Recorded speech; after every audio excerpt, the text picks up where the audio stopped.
here's a strange collection of things, but they're all the same thing. In fact, they're called hypercards. Very strange and very various.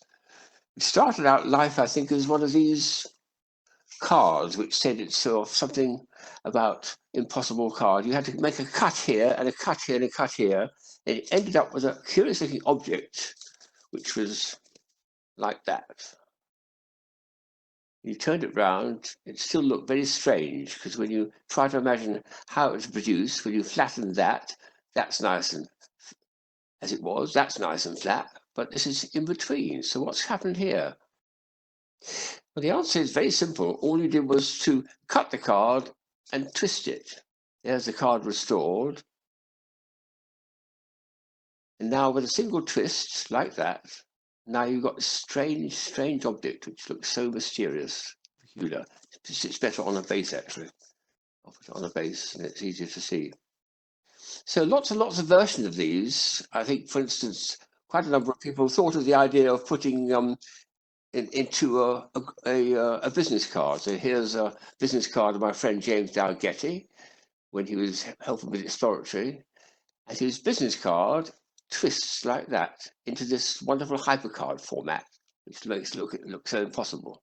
It's a nice way of presenting a person with a business card, which is also a very clever optical illusion. And then some of the magicians started playing around with it in the form of ordinary playing cards. They took an ordinary playing card like this, made the cuts, produced this, put it on a base so you couldn't fold it back again, and asked people to guess how it was done. It looks more dramatic, I think, with a playing card, because it's got that very, very different front and back of the card. You can see if you close down like that, there's the back of the card trying to form, what's got a gap in it. If you close that one down, that's the card done. Anyway, so it makes it a very difficult thing to imagine. However, they've taken it several stages further, and one person who I've been corresponding with produced a whole booklet on hypercards, Tom Frame from California. And he's done some wonderful articles in this book, which I've been following, but he made a very, very interesting version of the hypercard, which is this one here. Now, this is very peculiar because something very strange is happening. This is his recommendation, is to put it on a base, and I made a transparent base to make it clearer, and put little staples on it to hold it.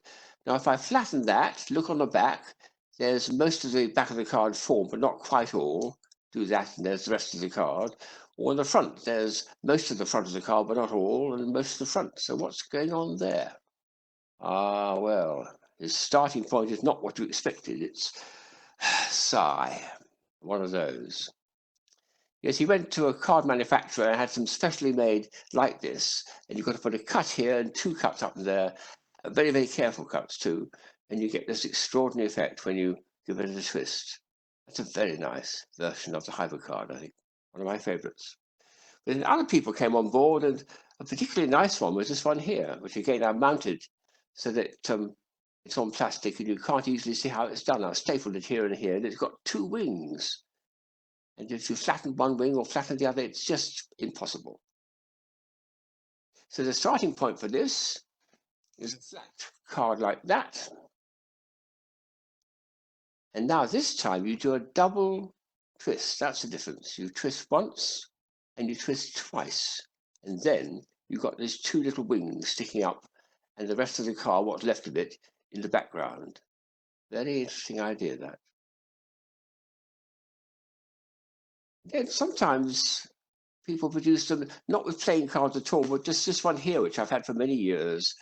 And for the first time, actually, I did it this morning. And I thought, I've got to actually show that outside the nice transparent pyramid, which makes it look very nice, but you want to see it a bit more closely. So here we are. I finally, for the first time ever, taken it apart to show the thing without any top to it. Oops, there we are.